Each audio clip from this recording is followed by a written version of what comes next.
Welcome, my friends. What I'm about to release to you today is what I believe is the most terrifying confirmation I've ever had to put out, that a red dwarf sun is indeed heading our way.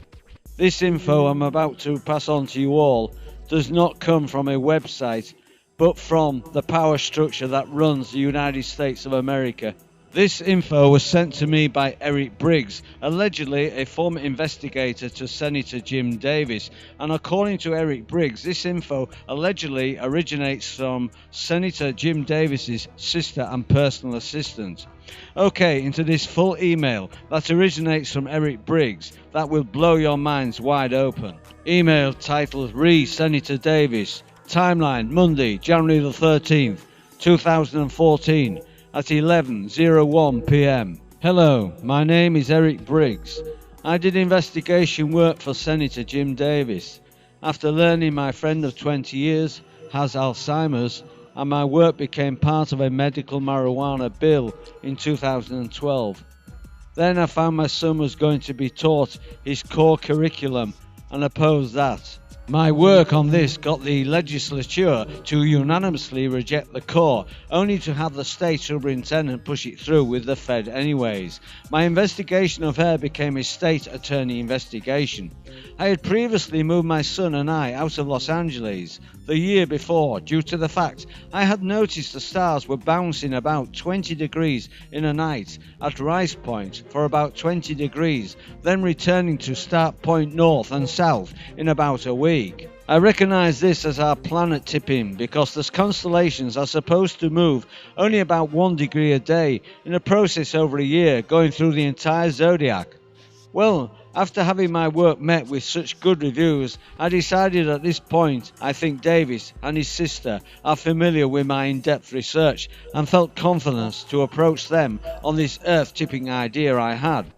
Well, about halfway through my presentation, Jim Davis's sister, his personal assistant, stopped me and informed me specifically. We are familiar with the G1.9 red dwarf sun. Best case scenario, we expect 3/4 of the planet to perish in this event of passing.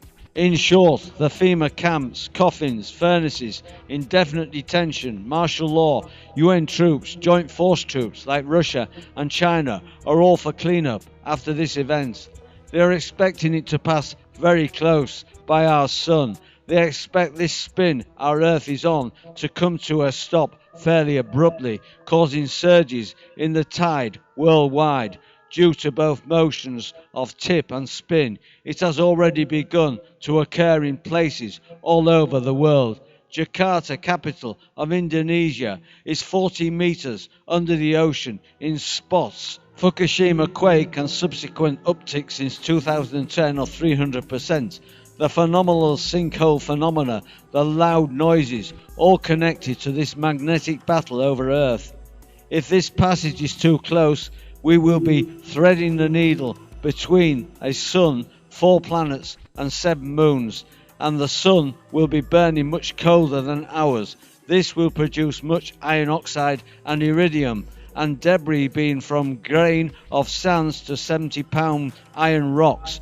Coronal ejections reaching deck, scorching earth in fire and radiation. At the same time, most likely Northern Hemisphere, Europe and US mainland. The North Atlantic Trench, the most likely grip point of the sun as it passes, will hold us still in space for a couple of days before releasing and possibly flipping this planet at the speed of magnetism. This would of course remove the sea from its basin, rip fault lines and shake the entire planet. The shaking will not be tectonic, more like the game you used to play as a child with a button between 2 strings. Pull the strings, the button spins. Pull the strings very tight, it will shake, vibrate. The water will be poisoned on much of the planet. The sky is full of dust that may take decades to settle.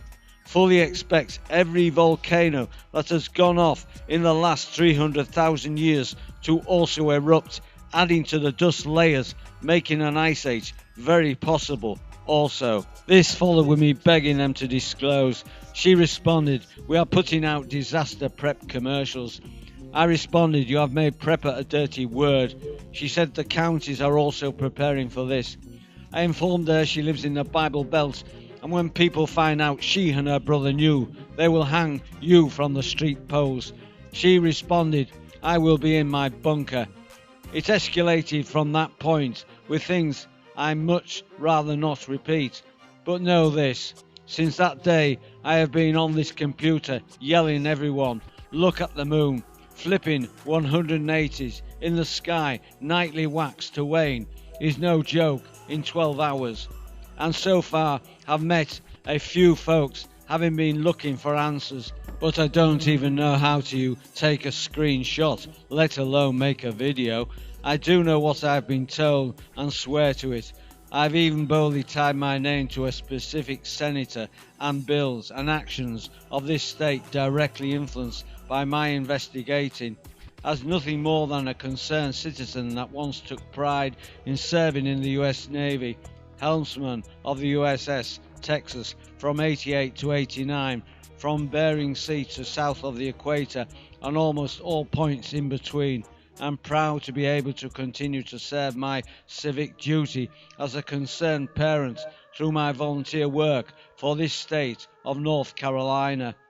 I firmly believe if more citizens exercise their civic duty, our country would never have gotten to this point of deception, greed and power-mongering it has become. Now she very specifically said to me, this projected outcome will happen before spring of 2014, which correlates with my personal nightly observations. These are as follows. In short, what's the apogee of the moon from night to night? The moon is never supposed to be more than 5.1 to 5.8 degrees off the ecliptic. It is also a southern star field as well, the sun moving east to west. The apogee is varying well over any limit of the thousands of years of observations. As well, the angular shift of the moon and phase due to field rotation. These formulas are based on 4,000 years of steady, nothing changing about the moon. We set time itself to the phase well before it began to flip 180s a night. This following link, calgary.rasc.ca/field rotation.htm. Here is just one to help us figure for our latitude the angular shift. Well, throw this away if it is normal for all latitudes to see 180 due to field rotation. The only way to make this happen is to tilt this planet on axis. All motion of the moon in Earth's. The moon only moves 6.21 degrees in its orbit each 12 hours in the same direction as Earth's spin. It may as well be sitting still. All of the lunar rotation you see extra from the charts here is Earth tipping on axis 150 degrees discrepancy for northern folk in Philae, etc. Not to mention the fact for the last 2 nights the moon has set almost due north, tracked live on Facebook by many across the world in real time. For me, I account the fact I noted this rocking in 2010. Fukushima really began the world events rolling with the change in earthquake scale. The repositioning of GPS was more like a reprogramming of the GPS to try to keep up with this as it escalates, becoming harder to do. As we see planes crashing into tarmac, no warning as an indicator, trains derailing, semis turning over on straight runs, OG highway are all indicators of the wobbling effect, as it is not smooth but yet less rough than one would expect. There are lights in the night sky that appear from time to time as big objects depending on our tilt. They are always visible now, though as moonlight over the horizon when there is no moon or no sun, due for hours last week, observed all week by many again in real time. These lights vary from all around this horizon, east, west, south and north, so they are definitely moving positions around, not mistaken city lights, as I for one live in western NC, about 15 miles from Cherokee, which is not the light in my north, which there is nothing but smoky Mount Forest for hundreds of miles, and to the east Asheville 50 miles away.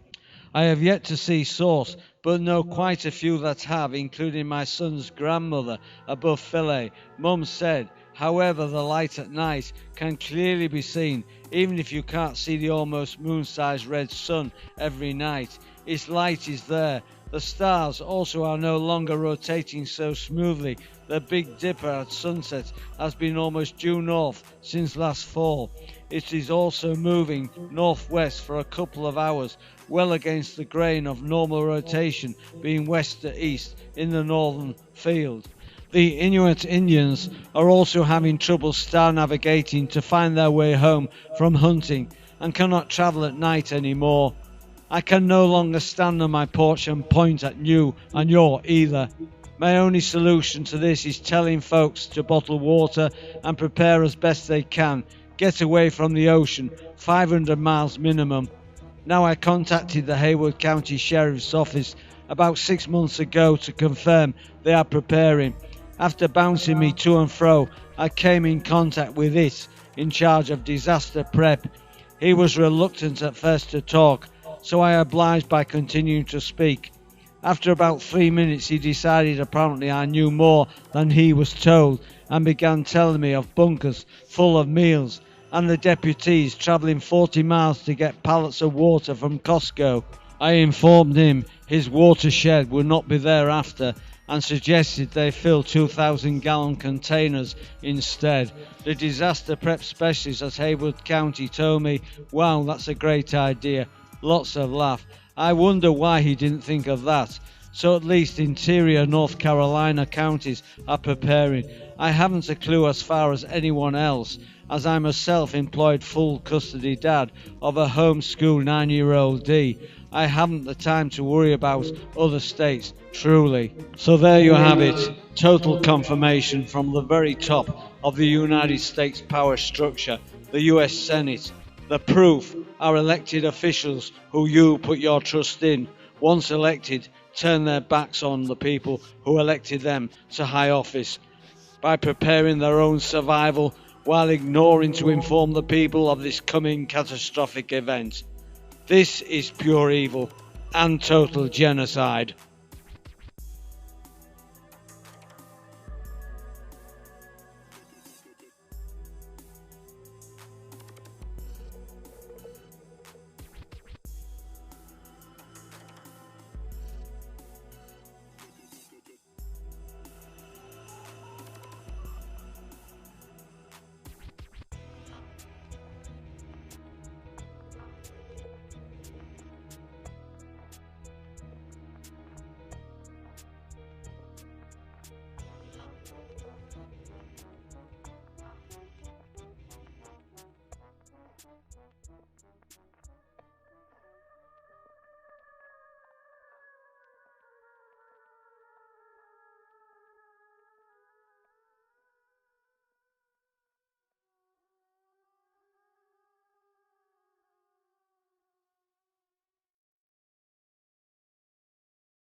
Welcome, my friends.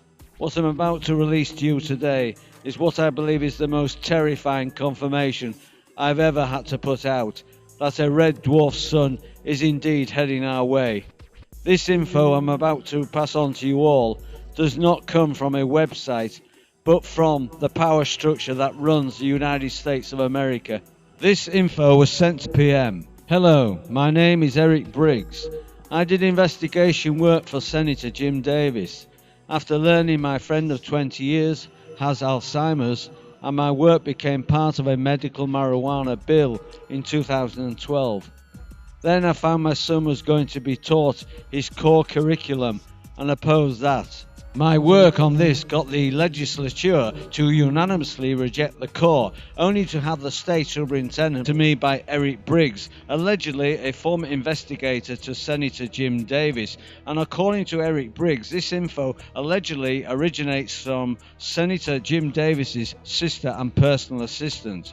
Okay, into this full email that originates from Eric Briggs that will blow your minds wide open.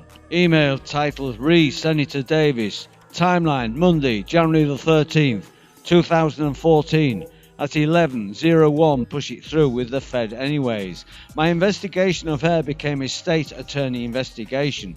I had previously moved my son and I out of Los Angeles the year before due to the fact I had noticed the stars were bouncing about 20 degrees in a night at Rice Point for about 20 degrees, then returning to start point north and south in about a week. I recognize this as our planet tipping because the constellations are supposed to move